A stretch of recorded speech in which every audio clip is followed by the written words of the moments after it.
Let's step back in time to July 1518, in the bustling city of Strasbourg, part of the Holy Roman Empire, modern-day France. Life in the early 16th century was far from easy. People were recovering from the Black Death, struggling with famines, and living under constant fear of disease, war, and divine punishment. Religion and superstition played a massive role in daily life. On one hot summer day, something inexplicably strange began. A woman named Frau Trofea walked into the streets and started dancing. At first, people thought she was just having fun or performing a ritual, but something was off. Her movements were wild, erratic, and uncontrolled. Hours turned into days, and she didn't stop. By the time people realized this wasn't normal, a small crowd had gathered, but instead of helping her, they soon began joining her. What began with one woman soon became a citywide phenomenon, forever remembered as the dancing plague of 1518. Within a week, the streets of Strasbourg were filled with dancers. Initially, 30 people joined Frau Trofea, and within weeks, the number grew to hundreds. People were seen moving uncontrollably, their bodies jerking in rhythmic spasms. They didn't rest, eat, or drink, and many collapsed from exhaustion. Some even died from heart attacks, strokes, or sheer physical fatigue. The scene was chaotic. Imagine a crowd of people dancing as if possessed, day and night, in the scorching summer heat.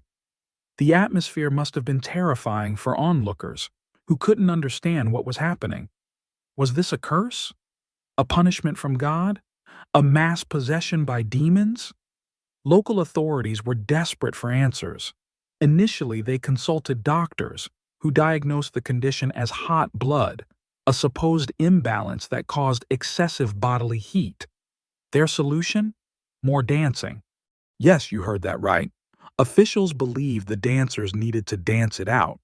They set up stages, hired musicians, and even brought in professional dancers to help the afflicted people exhaust themselves. This, however, only made things worse. As the music played, more people joined in, turning the streets of Strasbourg into what some described as a living nightmare. Theories. What really happened? Centuries later, the dancing plague of 1518 remains one of history's strangest mysteries. But modern historians and scientists have developed several theories to explain it. Ergot poisoning. One of the most popular theories is that the afflicted people may have consumed ergot, a toxic mold that grows on damp rye.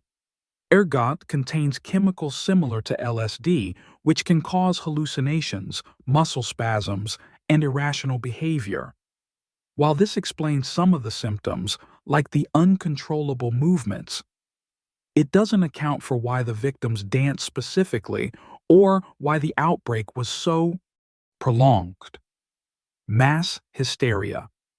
Another leading explanation is mass hysteria, or mass psychogenic illness. In times of extreme stress and fear, groups of people can unconsciously influence each other's behavior. The early 16th century was a particularly stressful period. Strasbourg had recently faced famine, poverty, and plagues. People may have been so psychologically overwhelmed that their fear and anxiety manifested as collective, uncontrollable dancing. Religious and cultural factors. The deeply religious beliefs of the time may have played a significant role. The people of Strasbourg were familiar with stories of Saint Vitus, who was believed to curse sinners with uncontrollable dancing if they offended him. This belief may have created a psychological feedback loop where people began dancing because they believed they were cursed, which then triggered others to follow suit. A combination of factors. It's also possible that the dancing plague was caused by a mix of these factors. Ergot poisoning could have triggered initial symptoms, while cultural and psychological influences spread the behavior like wildfire. Aftermath and legacy. By the end of 1518, the streets of Strasbourg had returned to normal, but the scars of the dancing plague lingered. Families mourned their lost loved ones, and the city remained shaken by the unexplainable event. The dancing plague is remembered today as one of history's most bizarre episodes. It challenges our understanding of human behavior, psychology, and the ways in which culture and belief can influence our actions.